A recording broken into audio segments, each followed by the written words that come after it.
선택해주셔서 감사합니다. 다운야담에 오신 분들, 오늘도 행복하세요. 구독과 좋아요, 따뜻한 댓글은 저에게 큰 힘이 됩니다. 조선시대 사람들의 숨겨진 이야기, 오늘도 한편 펼쳐보겠습니다. 외딴 등대 아래 작은 집에서 해녀 유나는 홀로 살았다. 남편을 잃은 지 3년 그녀는 매일 바다에 몸을 맡기며 생계를 이어갔다. 파도 소리가 자장가였고 바람이 유일한 대화 상대였다. 어느 흐린 오후 유나는 평소보다 깊은 곳까지 잠수했다. 물속은 어두웠고 햇빛은 가느다란 줄기로만 내려왔다. 해초 사이를 헤엄치던 그녀는 바위 틈에서 이상한 빛을 발견했다. 은빛 조개였다. 하지만 평범한 조개가 아니었다. 조개 껍데기 사이로 미세한 붉은 빛이 깜빡이고 있었다. 마치 심장처럼, 마치 살아 숨쉬는 것처럼. 유나는 조심스럽게 조개를 집어들었다. 순간 손바닥에서 따뜻한 온기가 느껴졌다.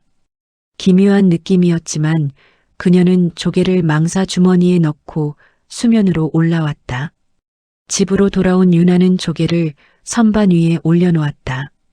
그날 밤부터 이상한 일들이 벌어지기 시작했다. 꿈속에서 낮은 목소리가 들렸다. 바다는 나를 되찾으려 한다. 유나는 식은땀을 흘리며 깼지만 목소리는 귓가에 맴돌았다. 며칠 후 유나는 자신의 몸이 변하고 있음을 느꼈다. 배가 불러왔고 체온이 평소보다 높아졌다. 처음에는 병이라고 생각했다. 하지만 몸은 오히려 건강해지는 것 같았다. 석 달이 지나자 유나는 확신했다. 자신이 임신했다는 것을. 하지만 어떻게? 남편은 3년 전에 죽었고 그 후로 남자를 만난 적이 없었다. 조개. 유나는 선반 위에 은빛 조개를 바라봤다. 조개는 여전히 붉은 빛을 깜빡이고 있었다. 10달 후 유나는 건강한 사내 아이를 낳았다. 아이의 이름은 세율. 바다에서 온 아이라는 뜻이었다. 세율은 다른 아이들과 달랐다. 돌도 채 지나지 않아 혼자 바닷가로 기어가 물고기를 손으로 잡아왔다. 물속에 들어가도 숨이 차지 않는 듯했다. 유나가 황급히 건져 올려도 아이는 웃고 있었다. 마을 사람들은 두려움과 경외의 눈길로 세율을 바라봤다. 저 아이 바다가 낳은 거 아니냐? 해녀가 바다 밑에서 이상한 걸 건져 올렸다더라. 유나는 아이를 품에 안고 말했다. 세율이는 그냥 내 아들이에요. 시간은 빠르게 흘렀다. 세율은 20살 청년으로 자랐다. 그는 바다를 누구보다 깊이 이해했고 해양조사단에 들어가 첫 임무를 맡게 되었다. 하지만 그의 태생을 지켜보던 또 다른 존재가 있었다. 심해 깊은 곳에서 라마는 오랜 잠에서 깨어나고 있었다. 세율은 외딴 섬에서 열리는 해양 연구 모임에 참석하기 위해 배에 올랐다. 첫 공식 임무였다. 가슴은 설렘으로 뛰었지만 동시에 묘한 불안감이 엄습했다. 저 수역을 지나가야 합니다. 선장이 해도를 가리켰다. 암흑수역이라 불리는 곳이죠.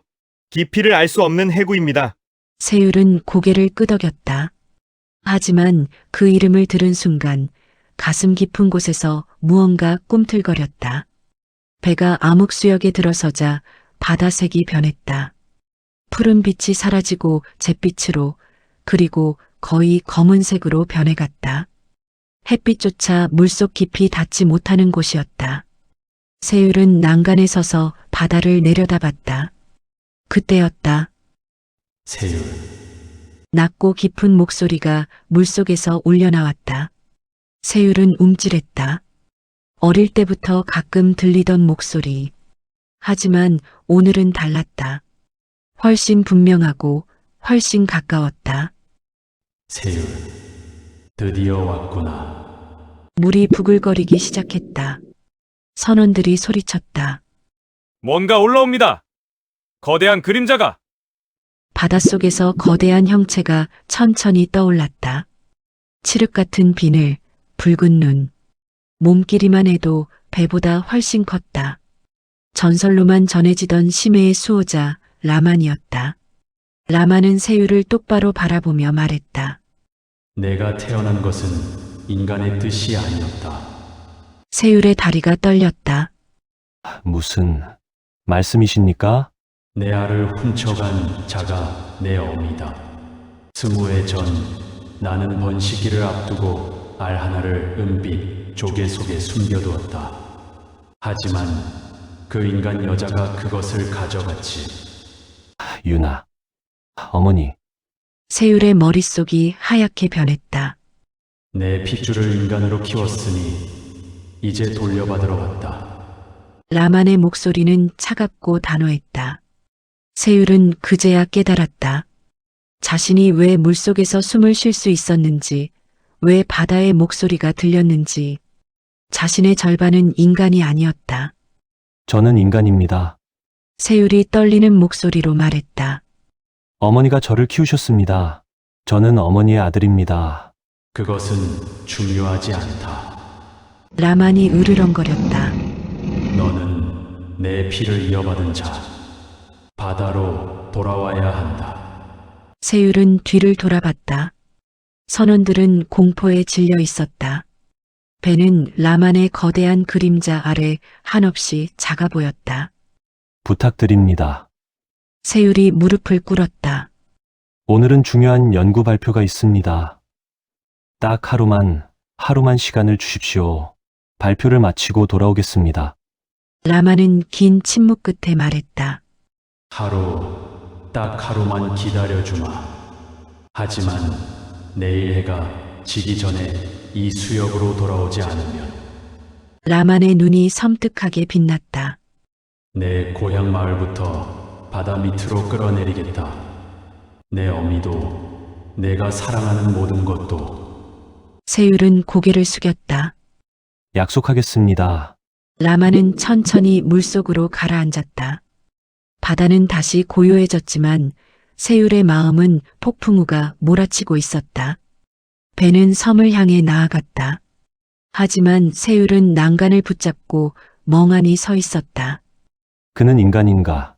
아니면 바다의 피조물인가? 그리고 내일 정말 라만에게 돌아가야 하는가? 섬이 수평선에 나타났다. 하지만 세율에게 그곳은 더 이상 희망이 아니었다. 단지 마지막 하루를 보낼 장소일 뿐이었다.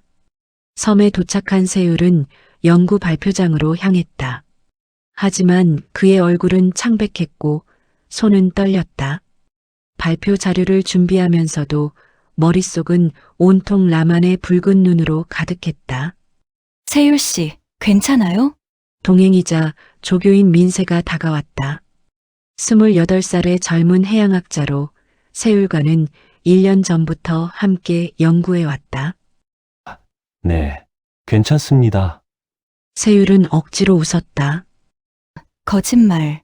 당신 지금 땀 흘리고 있잖아요. 민세가 세율의 어깨를 잡았다.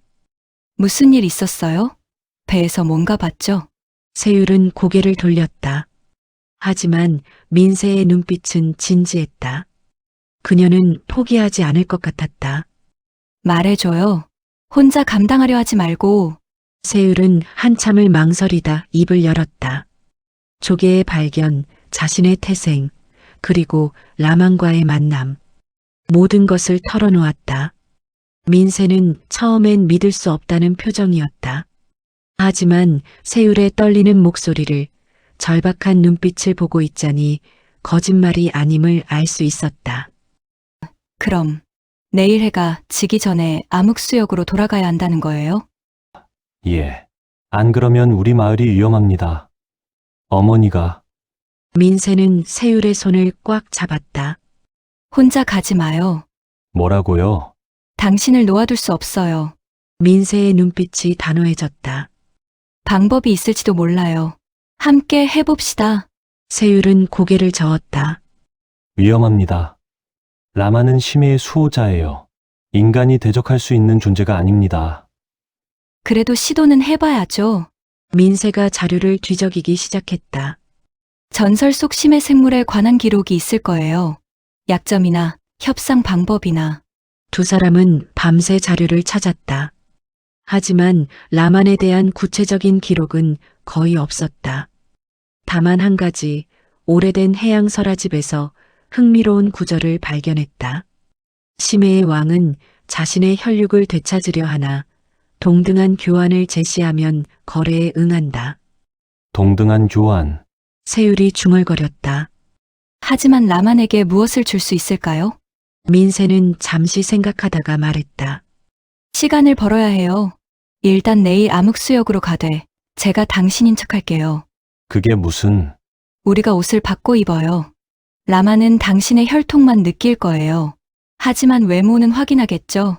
제가 앞에 서서 시간을 벌면 그 사이에 당신은 탈출 경로를 찾는 거예요. 세율은 고개를 저었다. 너무 위험합니다. 라마는 당신을 해칠 수도 있어요.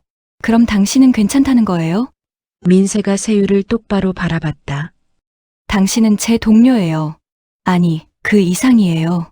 제가 당신을 그냥 보낼 수 없어요. 세율은 민세의 눈을 마주쳤다. 그 눈에는 두려움도 있었지만 결의도 있었다. 알겠습니다. 하지만 위험하면 즉시 도망치세요. 약속해 주세요. 민세는 고개를 끄덕였다. 다음 날 새벽 두 사람은 배에 올랐다. 세율은 민세의 영구복을 입었고 민세는 세율의 점퍼를 걸쳤다. 민세는 머리를 묶어 세율처럼 꾸몄고 세율은 모자를 깊게 눌렀었다. 준비됐어요? 민세가 물었다. 아니요. 하지만 가야죠. 배는 천천히 암흑수역을 향해 나아갔다. 하늘은 잿빛으로 흐렸고 바다는 불길하게 출렁였다. 세율은 배 뒤쪽에서 장비 상자를 정리하는 척하며 숨었다. 민세는 배 앞쪽에 서서 바다를 바라봤다. 얼마 지나지 않아 물이 소용돌이치기 시작했다. 그리고 거대한 형체가 떠올랐다. 라만이 돌아왔다. 세율, 약속대로 돌아왔구나. 민세는 침착하게 고개를 끄덕였다. 세율은 뒤에서 숨을 죽였다. 이제 거짓말이 시작되는 순간이었다. 라만의 거대한 몸이 배 주위를 천천히 돌았다. 붉은 눈이 민세를 훑었다. 세율, 너는 왜 인간의 옷을 입고 있느냐? 민세는 목소리를 낮추며 대답했다. 저는 연구원입니다. 바다를 위해 일하죠. 하지만 그녀는 잠시 말을 멈췄다가 이어갔다. 당신과 함께 가면 제 삶은 끝입니다. 최소한의 보상이라도 받고 싶습니다. 라만의 눈이 가늘어졌다. 보상, 너는 내 혈육이다. 바다로 돌아오는 것이 내 운명이다. 그렇다면 민세가 한 걸음 앞으로 나섰다. 제가 인간으로 살았던 시간에 대한 대가를 주십시오. 저를 키워준 어머니를 위해서라도. 라마는 으르렁거렸다. 하지만 잠시 침묵하더니 거대한 몸을 돌려 깊은 바닷속으로 사라졌다. 세율은 뒤에서 긴장한 채 지켜봤다. 민세, 무슨 생각이지? 저건 너무 위험해. 얼마 후 라만이 다시 수면 위로 떠올랐다. 입에는 파란빛을 품은 해골 모양의 물체를 물고 있었다. 라만은 그것을 배 위에 조심스럽게 내려놓았다. 이것은 심해의 조율기다. 물체는 손바닥 크기의 해골 형태였다. 5개의 구멍이 뚫려 있었고 각 구멍마다 작은 기호가 새겨져 있었다. 첫 번째 구멍을 두드리면 깨끗한 물이 나온다. 두 번째는 식량, 세 번째는 물, 네 번째는 바람이다. 라만이 설명했다. 인간의 삶을 유지하기에 충분하다. 민세는 조율기를 집어들었다. 그럼 이 5번째 구멍은요? 5번째 구멍에는 아무 표시도 없었다. 라만의 붉은 눈이 잠깐 흔들렸다. 그것은 적을 소멸시키는 힘이다. 라만의 목소리가 낮아졌다. 하지만 너는 사용할 일이 없을 것이다. 이제 나와 함께 가자. 민세는 조율기를 손에 쥐고 라만을 바라봤다. 그녀의 눈빛이 변했다. 라만, 민세가 조용히 말했다. 미안해요. 그녀는 망설임 없이 5번째 구멍을 3개 내리쳤다. 순간 조율기에서 검은 빛이 폭발하듯 터져나왔다. 바다 전체가 흔들렸고 파도가 배를 덮쳤다. 크아, 라만이 고통의 비명을 질렀다. 거대한 몸이 경련하며 떨렸다. 비늘이 벗겨지고 몸이 검은 조각들로 흩어지기 시작했다. 내 놈, 내 혈육이, 카미! 라만의 목소리는 분노와 배신감으로 가득했다. 하지만 이미 늦었다. 거대한 몸은 점점 작은 파편들로 부서져 바닷속으로 가라앉았다. 세율은 장비 상자 뒤에서 모든 것을 지켜보고 있었다. 그의 얼굴은 창백했고 손은 떨렸다. 라만이 완전히 사라지자 바다는 다시 고요해졌다. 민세는 조율기를 떨어뜨리고 그 자리에 주저앉았다. 그녀의 손도 떨리고 있었다. 세율이 천천히 나와 민세에게 다가갔다. 민세 씨, 민세는 고개를 들어 세율을 바라봤다. 그녀의 눈에는 눈물이 고여 있었다. 미안해요, 세율 씨. 하지만 다른 방법이 없었어요. 세율은 무릎을 꿇고 민세 옆에 앉았다. 슬픔, 안도, 죄책감, 충격. 모든 감정이 한꺼번에 밀려왔다. 당신은 인간이에요. 민세가 떨리는 목소리로 말했다. 당신을 인간으로 키운 건 어머니의 사랑이니까 그 사랑이 당신을 만든 거예요. 세율은 눈을 감았다. 가슴속 깊은 곳에서 무언가가 끊어지는 느낌이 들었다. 라만과의 연결이, 바다의 속삭임이 조금씩 사라지고 있었다. 고맙습니다. 세율이 작게 속삭였다. 그리고 미안합니다. 두 사람은 한참을 바다를 바라보며 앉아 있었다. 배는 천천히 육지를 향해 나아갔다. 하지만 바다 깊은 곳, 검게 가라앉은 조각들 사이에서 희미한 붉은빛 하나가 깜빡이고 있었다. 라만의 마지막 파편. 그것은 천천히, 아주 천천히 움직이기 시작했다. 일주일이 지났다. 세율은 마을로 돌아와 어머니 유나를 만났다. 모든 이야기를 들은 유나는 한참을 울었다. 미안하다, 세율아. 내가 그런 운명을 짊어지게 만들었구나. 아니에요. 어머니, 세율이 어머니를 안았다. 어머니가 저를 사랑으로 키워주셨어요. 그게 제 진짜 운명이에요. 세율은 다시 평온한 일상으로 돌아온 듯 보였다. 해양조사단 일을 계속했고 민세와도 자주 연락했다. 라만의 목소리는 더 이상 들리지 않았다. 가슴속 깊은 곳의 끌림도 사라졌다. 하지만 바다는 여전히 불안하게 출렁였다. 어느 날 오후 세율은 등대 근처 바위 해변을 걷고 있었다. 파도가 밀려왔다. 썰물처럼 빠져나갔다. 그때 모래 위에서 무언가 붉은 빛을 비추는 것을 발견했다. 작은 조개였다. 은빛이 아니라 검붉은 색이었지만 형태는 20해 전 어머니가 발견했던 그 조개와 똑같았다. 세율은 조심스럽게 조개를 집어들었다. 조개 껍데기 사이로 붉은 빛이 미세하게 깜빡이고 있었다. 마치 심장처럼. 이건 그때 근처에서 갈매기 한 마리가 날아왔다. 갈매기는 세율의 손에 든 조개를 보더니 갑자기 급강하했다. 부리로 조개를 쪼아 삼켜버렸다. 안 돼! 세율이 소리쳤지만 이미 늦었다. 갈매기는 하늘로 날아오르려 했지만 순간 경련을 일으켰다. 날개가 꺾이고 몸이 비틀리며 모래 위로 떨어졌다. 세율은 황급히 달려가 갈매기를 살폈다. 하지만 갈매기는 이미 숨이 끊어져 있었다.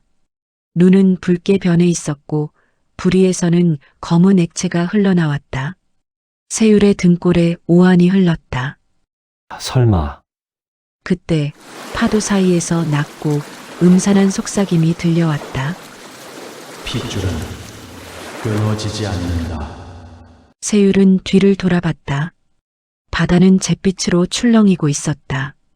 물속 깊은 곳에서 희미한 붉은 빛이 깜빡이는 것이 보였다. 너는 결국 나의 바다로 돌아오게 될 것이다. 라만의 목소리. 하지만 예전처럼 명확하지 않았다. 희미하고 부서지고 고통스러운 목소리였다. 세율은 두 주먹을 꽉 쥐었다. 저는 인간입니다. 어머니의 아들입니다. 인간, 라만의 목소리가 비웃듯 울렸다.